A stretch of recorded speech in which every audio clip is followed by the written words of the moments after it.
Hi friends, welcome to Thangam Kitchen. Super tasteana நல்ல ஸ்பைசியான chicken pepper masala. இது வந்துட்டு மதுரை சைடுல வந்துட்டு கல்யாண வீட்லனா கண்டிப்பா அந்த ரெசிபி இருக்கும். இது நல்லா நீங்க ஸ்பைசியா சாப்பிடணும்னு நினைச்சீனா இந்த வாரம் சண்டே ஒரு 1/2 கிலோ சிக்கன் எக்ஸ்ட்ரா எடுத்துக்கோங்க. Chicken pepper masala. இது டேஸ்ட் அல்டிமேட்டா இருக்கும். சாதம் சப்பாத்தி கட்டா சூப்பரான ஒரு ரெசிபி. வாங்க இதை எப்படி பண்ணனும் வீடியோக்குள்ள பார்த்தறலாமா? இந்த ரெசிபிக்கு வந்து நம்ம சின்ன வெங்காயம் தான் யூஸ் பண்ணனும். சின்ன வெங்காயம் தான் டேஸ்ட் கொடுக்கும். நான் வந்துட்டு ஒரு 30 ல இருந்து ஒரு 35 சின்ன வெங்காயம் எடுத்து வச்சிருக்கேன். இப்போ நம்ம சின்ன வெங்காயத்தை அரைச்சு எடுத்துக்கலாம். ஏன்னா இந்த கிரேவிக்கு வந்துட்டு கொஞ்சம் வந்துட்டு திக்னஸை கொடுக்கிறது சின்ன வெங்காயமும் தக்காளியும் தான். அதனால இதை நம்ம ஃபர்ஸ்ட் அரைச்சு எடுத்துக்குவோம். இந்த அளவுக்கு அரைச்சுக்கோங்க. இதை நம்ம பவுலுக்கு நம்ம மாத்திக்கலாம்.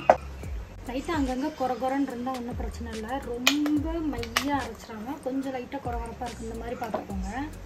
ஒன்றும் பாதி மாதிரி இருப்பாங்களா அந்த மாதிரி இருக்கணும். இப்போ இதை நீங்கள் தனியாக எடுத்து வச்சுக்கோங்க.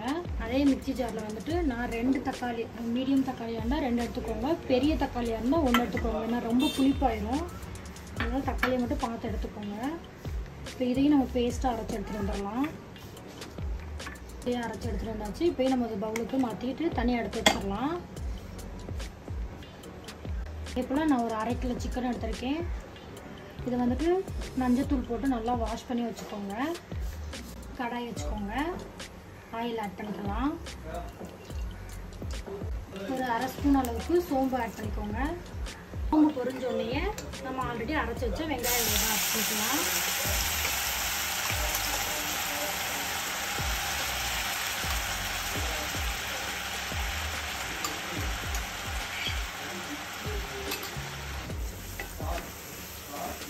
வெங்காயத்தை நல்லா வதக்கிடணும். கலர் சேஞ்ச் ஆகணும். அந்த அளவுக்கு நம்ம நல்லா வதக்கிடலாம்.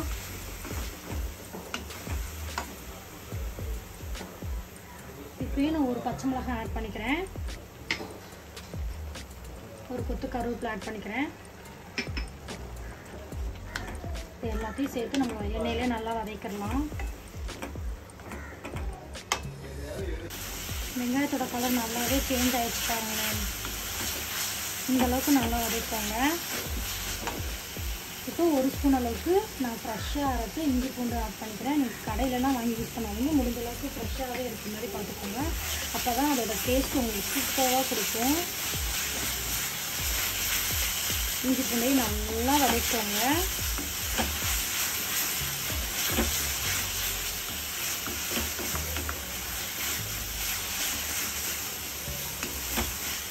பூண்டு நல்லா வதங்கினோடனே நம்ம ஆல்ரெடி அரைச்சி வச்ச தக்காளி விழுதையும் ஆட் பண்ணிக்கலாம்.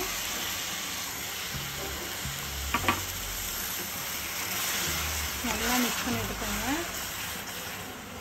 இப்போ இது நல்லா ராஸ்மெல்லாம் போகணும். உங்களுக்கு அதில் எண்ணெய் பிரிஞ்சு வரும். அந்த அளவுக்கு நல்லா வதக்கிக்கோங்க.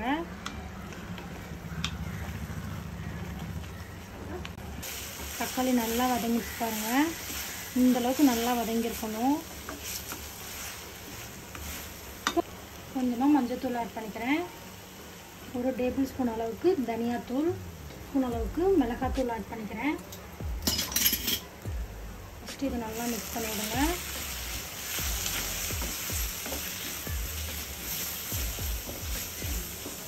ஒரு 1 மினிட் மட்டும் இப்படி கைவிடாமல் மிக்ஸ் பண்ணிட்டுருங்க.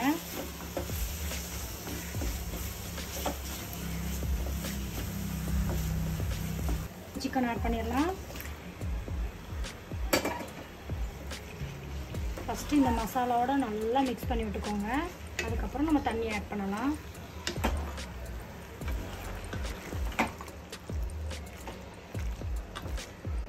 தேவையான கல் உப்பு ஆட் பண்ணிக்கிறேன்.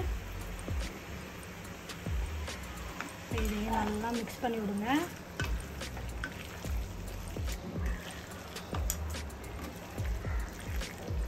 உப்பு மசாலாலாம் நல்லா சிக்கன் வந்துட்டு மிக்ஸ் ஆகணும். சிக்கன் வேகிற அளவுக்கு நம்ம தண்ணி ஆட் பண்ணிக்கலாம். நான் மிக்சி கழுவுன தண்ணி தான் ஆட் பண்ணியிருக்கேன்.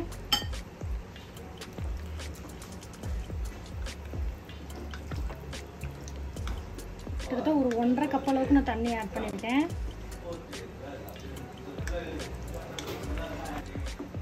போட்டு க்ளோஸ் பண்ணிக்கோங்க. சிக்கன் நல்லா வேகட்டும். அப்பப்போ நம்ம ஓப்பன் பண்ணி கிளறி விட்டுக்கலாம்.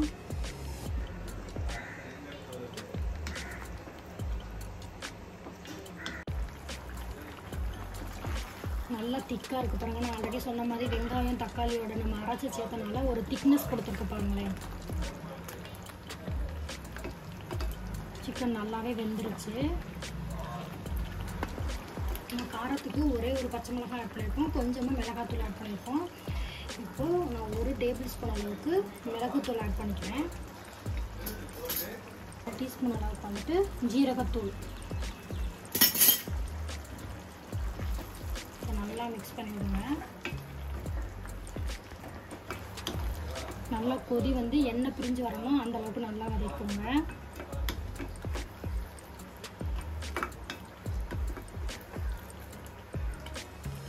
பெப்பர் வந்துட்டு உங்களுக்கு இன்னும் கொஞ்சம் வேணும்னா கூட நீங்கள் ஆட் பண்ணிக்கலாம். உங்கள் காரத்தை அந்த மாதிரி பெப்பர் ஆட் பண்ணிக்க போகிறீங்க, அதனால் செக் பண்ணி பார்த்துட்டு பெப்பர் ஆட் பண்ணிக்கோங்க.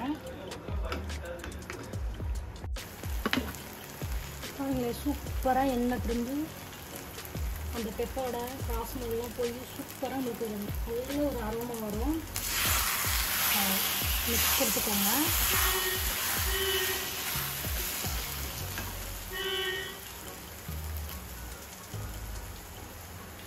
கடைசியாக நறுக்குனா கொத்தமல்லி இலைகள், கொஞ்சமாக புதினா இலையை ஆட் பண்ணுறேன். இதை போட்டு நல்லா ஒரு மிக்ஸ் கொடுங்க. பாருங்கள், பார்க்கவே எவ்வளோ அழகாக இருக்குது. இது சப்பாத்தி, தோசை, இட்லி, சாதம் எல்லாத்துக்குமே ஒரு அல்டிமேட்டாக காம்போவாக இருக்கும். நான் வந்துட்டு கடைசியாக கொஞ்சமாக மட்டும் நெய் ஆட் பண்ணிக்கிறேன். என்னென்னா ஆட் பண்ணிக்கோங்க, இது அப்படின்னா ஸ்கிப் பண்ணிக்கலாம். நம்ம பெப்பர் போட்டிருக்கனால கொஞ்சம் நெய் ஆட் பண்ணால் கொஞ்சம் சாப்பிட்றப்ப இன்னும் நல்லாயிருக்கும், ரொம்ப ஸ்பைசியாக இல்லாமல் இருக்கும்.